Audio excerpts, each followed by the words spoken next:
दोस्तों, आप लोग का हमारी यूट्यूब चैनल नौकरी जोरी पेपर फिर से स्वागत है। 7 JPSC का एग्ज़ाम अभी चल रहा है और आपको बता दूं कि मेरे पास फर्स्ट पेपर यानी जनरल स्टडी की क्वेश्चन है जो कि मैं आपको दिखाने वाला हूं इस पूरे वीडियो में। आप इस वीडियो को पूरे अंत तक ज़रूर देखिएगा। मैं अभी आपको बता दूं कि ये पेपर फर्स्ट है और ये जो मेरा वीडियो पार्ट 1 है, इसके बाद सेकेंड वीडियो भी आएगा जो कि पार्ट 2 के नाम से आएगा और उसमें आपको इस वीडियो में जितने भी क्वेश्चन दिखाए जा रहे हैं सभी के आंसर आपको सही आंसर आपको देखने को मिलेगी। तो आप हमारे चैनल को सब्सक्राइब करिए, इस वीडियो को लाइक और शेयर जो करिए और इस वीडियो को पूरे अंत तक देखिएगा और नेक्स्ट आने वाले वीडियो को भी पूरा जरूर देखिएगा। तो यहाँ पर आप देख सकते हैं ये क्वेश्चन पेपर है जो कि आज जो फर्स्ट पेपर थी जो कि जनरल स्टडी की थी वही क्वेश्चन पेपर है और यहाँ 200 मार्क्स का क्वेश्चन है। आप यहाँ पर देख भी सकते हैं। दो घंटे का एग्ज़ाम था जो कि सुबह 10 बजे से दोपहर के 12 बजे तक चला है और अभी आपको बता दूँ कि इंटरवल है। अभी सेकेंड पेपर जो है कि वो आपको 2 बजे से शुरू होगी जो कि 2 से 4 बजे तक चलेगी। तो जैसे ही सेकेंड पेपर आएगी उसके लिए उसका भी एक अलग वीडियो मैं आपको बना करके दे दूँगा। तो चलिए इस वीडियो को शुरू करते हैं और जानते हैं पूरी डिटेल में कौन कौन से क्वेश्चन आते हैं। तो सबसे पहले क्वेश्चन जो आप यहाँ देख सकते हैं, अंग्रेज़ों का झारखंड में प्रवेश की ओर से हुआ था, किस ओर से हुआ था। यानी कि यहाँ पर आपको डिस्ट्रिक्ट का ऑप्शन दिया गया 4 ठो और इसी 4 में से किसी एक ऑप्शन को चुनना था कि अंग्रेज़ों का झारखंड में सर्वप्रथम प्रवेश किस डिस्ट्रिक्ट में हुआ था।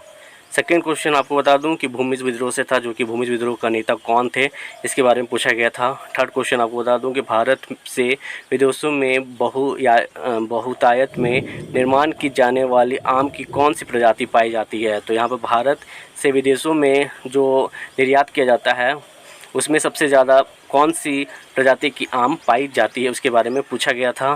फोर्थ क्वेश्चन आप यहाँ देख सकते हैं, मुग़लों के समय झारखंड का प्रवेश डैश के नाम से जाना जाता था। झारखंड में जो मुग़लों का प्रवेश हुआ था उसे किस नाम से जाना जाता था, ये क्वेश्चन 4th नंबर का था। नेक्स्ट क्वेश्चन यहाँ पर पूछा गया था कि घूम कुड़िया का अर्थ क्या होता है या तात्पर्य क्या है।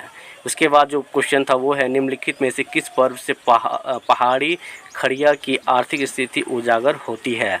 नेक्स्ट क्वेश्चन जो आपको है ये है, डैश आदिवासियों का निवास स्थान डंडा के नाम से जाना जाता है। तो किस आदिवासियों का निवास स्थान को डंडा के नाम से जाना जाता है, यह क्वेश्चन पूछा गया था। नेक्स्ट क्वेश्चन आपको बता दूं कि डैश आदिवासियों में विधवा पुण्य विवाह को मरैया कहा जाता है। तो यानी कि किस आदिवासियों में विधवा पुण्य विवाह को मराई कहा जाता है। तो यह क्वेश्चन था। आप यहाँ देख सकते हैं कि पूरा क्वेश्चन जो है वो झारखंड से रिलेटेड है, यानी कि जिसने भी झारखंड से संबंधित पूरी डिटेल में पढ़ाई किया है उनके लिए तो जो क्वेश्चन है वो इजी हो, क्योंकि क्वेश्चन लगभग का जो लेवल है वो लगभग मॉडरेट कहा जा सकता है। यहाँ पर जो नेक्स्ट क्वेश्चन है वो आपको निम्नलिखित स्थानों में से किसे मंदिरों का नगर के रूप में जाना जाता है, इसके बारे में पूछा गया था। नेक्स्ट क्वेश्चन आपको कैलाश पर्वत निम्न में से किस क्षेत्र में अवस्थित है। यहाँ पर जो आप यहाँ देख सकते हैं ये आपको भारत के यहाँ पर झारखंड का नहीं है, ये आपको जनरल नॉलेज, ये आपका पूरे भारत का जनरल नॉलेज भी यहाँ पर पूछा गया है। तो यानी कि जो जितने भी नॉलेज जनरल नॉलेज से रिलेटेड है, चाहे वो झारखंड के हो या फिर पूरे कंट्री के हो, सभी को कंबाइन करके बनाया गया है, इंडिविजुअली डिवाइड नहीं किया गया है। यहाँ पर नेक्स्ट क्वेश्चन आपको बता दूं कि पालकोट की गुफाएं डैश में अवस्थित है, कहाँ अवस्थित है इसे बताना था। नेक्स्ट क्वेश्चन है, लोहा गलाना डैश आदिवासियों का एक पारंपरिक पेशा था। किस आदिवासियों का पारंपरिक पेशा लोहा गलाना था, यह क्वेश्चन पूछा गया था। नेक्स्ट क्वेश्चन आप यहाँ पर देख सकते हैं कि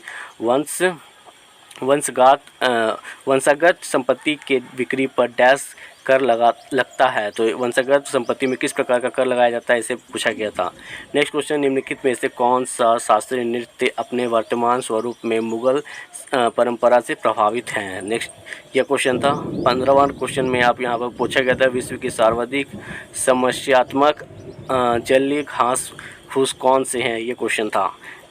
नेक्स्ट क्वेश्चन है, यहाँ पूछा गया था कि निम्नलिखित में से परमाणुीय बिजली घर और राज्य का कौन सा मेल गलत है। तो यह आपको बताना था। यहाँ ऑप्शन दिया गया था, कलपक्कम कर्नाटक, काकरापार गुजरात, कुडान कुल्लम तमिलनाडु और कैगा उत्तर प्रदेश। उसके बाद क्वेश्चन जो नेक्स्ट क्वेश्चन है वो, निम्नलिखित में से कौन सी शहरी जीवन की विशेषता नहीं है, यह बताना था। नेक्स्ट 18वां क्वेश्चन था, 1947 से पहले 26 जनवरी कहाँ जाता था, को क्या कहा जाता था। यानी कि 1947 से पहले 26 जनवरी को क्या नाम से जाना जाता था, इसके बारे में पूछा गया था। नेक्स्ट क्वेश्चन 19वां नंबर में पूछा गया था, निम्नलिखित में से कौन सा सर्वाधिक घरेलू रासायनिक प्रदूषण का कारण बनता है। नेक्स्ट क्वेश्चन है निम्नलिखित में से कौन सा लौह धातु का एक अयस्क है। फिर आपको बता दूं कि यहाँ पर नेक्स्ट क्वेश्चन यहाँ पर निम्नलिखित में से किसे 2019 में कुश्ती में राजीव गांधी खेल रत्न पुरस्कार दिया गया है। तो यहाँ पर आप देख सकते हैं कि खेल से भी संबंधित जनरल नॉलेज पूछा गया है। यहाँ नेक्स्ट क्वेश्चन जो है संयुक्त राष्ट्र द्वारा मानव अधिकारों की विश्वव्यापी घोषणा को कब अपनाया गया था यह बताना था। ये आपको हिस्ट्री से क्वेश्चन हो गया। निम्नलिखित में से किन्हें भारत के अंतरिक्ष कार्यक्रम का जनक माना जाता है, इसे बताना था। नेक्स्ट क्वेश्चन है भारत में दूसरी सबसे बड़ी जनजाति कौन सी है, यह बताना था।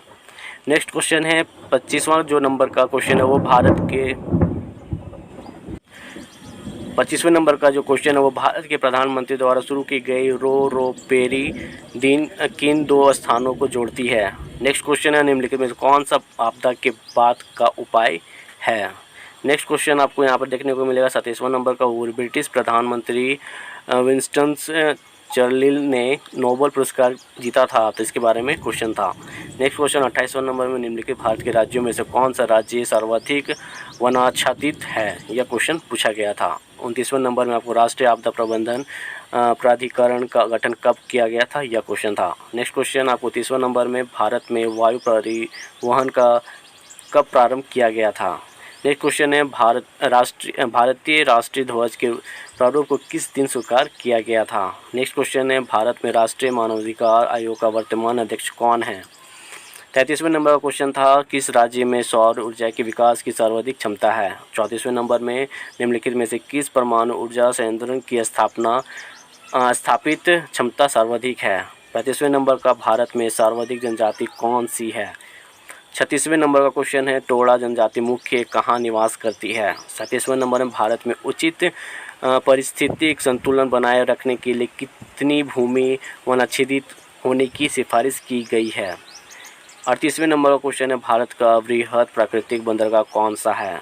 39 क्वेश्चन नंबर है हिंदी के पश्चात कौन सी भारतीय भाषा विश्व में सर्वाधिक बोली जाने वाली भाषा है। भारत के किस राज्य में सड़कों का घनत्व सबसे ज़्यादा है।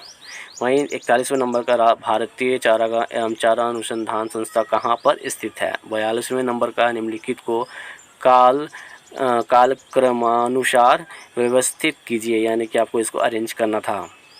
नेक्स्ट क्वेश्चन है आपको मौर्य साम्राज्य के पेशावर के निकट उत्तर पश्चिम भाग में अशोक के शिलालेख के क्या नाम थे। 44वें नंबर का चार्वाक दार्शनिक प्रणाली क्या है, इसके बारे में क्वेश्चन था। 45वें नंबर का शैव संतों के लेखन के संग्रह को 5वां भेद भी समझा जाता है, उपरोक्त संग्रह का क्या नाम है, यह बताना था। 46वें नंबर का क्वेश्चन जो है वो निम्नलिखित राज्यों में दो भाइयों हरिहर तथा बुक्का ने किसकी स्थापना की थी। 47वें नंबर का क्वेश्चन आपका था पूर्वी भारत में प्रमुख भारतीय रोमन व्यापारिक संस्था कौन थी। 48वें नंबर का क्वेश्चन है आपका कलहन की राज तरंगिनी की तरह एक इतिहास की पुस्तक गोंडवाहो लिखी गई थी, तो इसके बारे में क्वेश्चन था यहाँ पर 48वें नंबर का क्वेश्चन। नेक्स्ट क्वेश्चन है आपको विशिष्ट अद्वैत सिद्धांत के संस्थापक कौन थे। 50वें नंबर का है कुव्वत उल इस्लाम मस्जिद तथा 2.5 दिन का झोपड़ा क्रमशः स्थित है, कहाँ स्थित है, इसे बताना था। 51वें नंबर का क्वेश्चन आपको मध्यकाल की सरकार एक समग्र संरचना थी, ये विलय कब किया गया था, इसके बारे में क्वेश्चन पूछा गया था।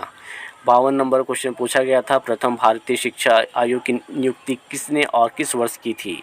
नेक्स्ट क्वेश्चन है आपका भू राजस्व की अस्थायी बंदोबस्त एवं रैयतवाड़ी प्रणाली क्रमशः शुरू की गई थी। नेक्स्ट क्वेश्चन है आपको आधुनिक भारत के इतिहास की निम्नलिखित घटनाओं को काल क्रमानुसार व्यवस्थित कीजिए। यहाँ पे अरेंजमेंट क्वेश्चन था। नेक्स्ट क्वेश्चन है निम्नलिखित में से कौन सी भारतीय राज्य भूटान के साथ सीमा नहीं बांटती है। नेक्स्ट क्वेश्चन है निम्नलिखित में से भारत की किस भाग में सामान्यतः अटॉल्स पाए जाते हैं, यानी कि प्रवाल द्वीप पाए जाते हैं। नेक्स्ट क्वेश्चन है निम्नलिखित में से किसने ब्रिटिश भारत में प्रांतीय स्वायत्तता शुरू की थी। उसके बाद नेक्स्ट क्वेश्चन 58वां क्वेश्चन में भारत में प्रिंटिंग प्रेस किसने और कब शुरू की थी।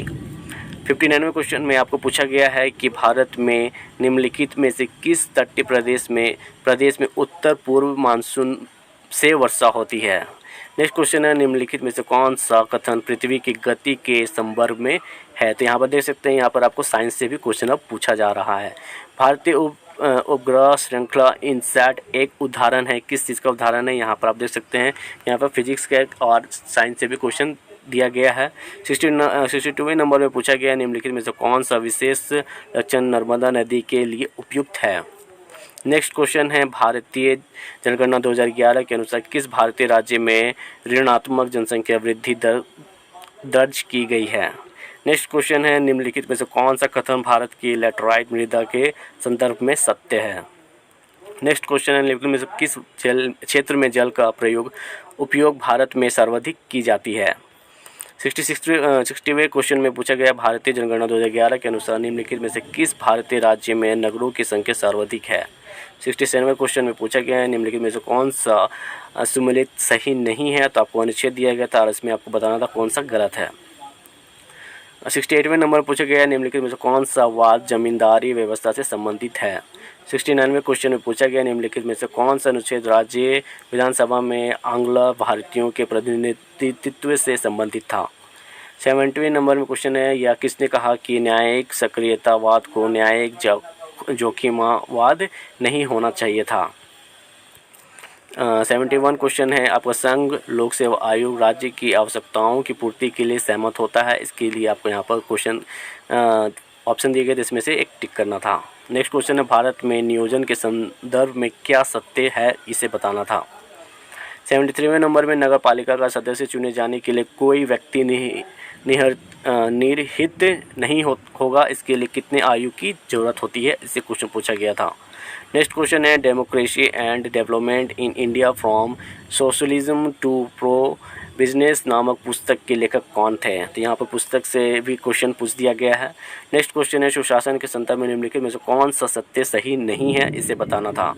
नेक्स्ट क्वेश्चन है, भारत में कर निर्दिष्टकरण के संवैधानिक प्रावधानों के तहत निम्नलिखित में से कौन सा कर है जो पूरी तरह से राज्यों द्वारा लगाया और वसूला जाता है। तो कर से संबंधित क्वेश्चन था, जिसे पूछा गया था कि राज्य का कौन सा ऐसा कर है जिसे राज्य ही वसूलता है और उसी को वह बेनिफिट होता है। नेक्स्ट क्वेश्चन 77वां क्वेश्चन पूछा गया था, पंचायतों की वित्तीय अवस्था का मूल्यांकन करने के लिए वित्त आयोग के गठन का प्राधिकार किसको होता है।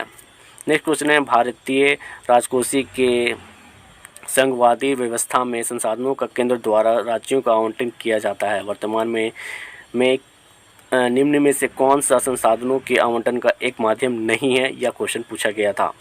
नेक्स्ट क्वेश्चन है, निम्नलिखित में कौन सा क्रम सही है जिसमें दर्शित विकास के मापकों को प्रस्तावित किया गया है। 8वें नंबर में क्वेश्चन पूछा गया, भारत के केंद्रीय बजट में राजकोषीय घाटे का तात्पर्य क्या है।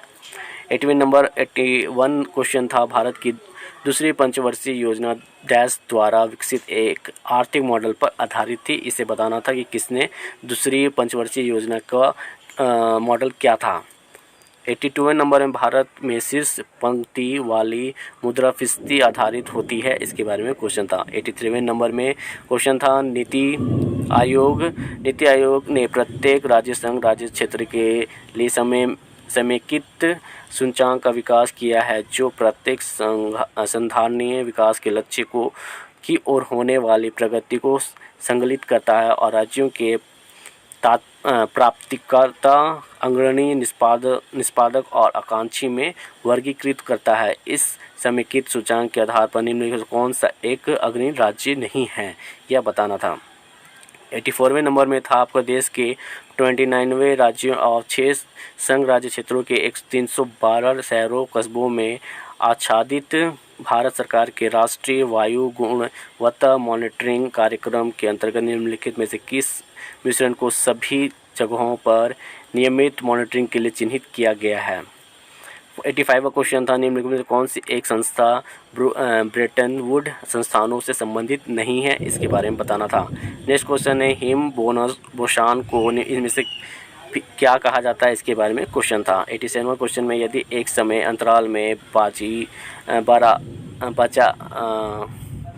नेक्स्ट क्वेश्चन था, यदि एक समय अंतराल में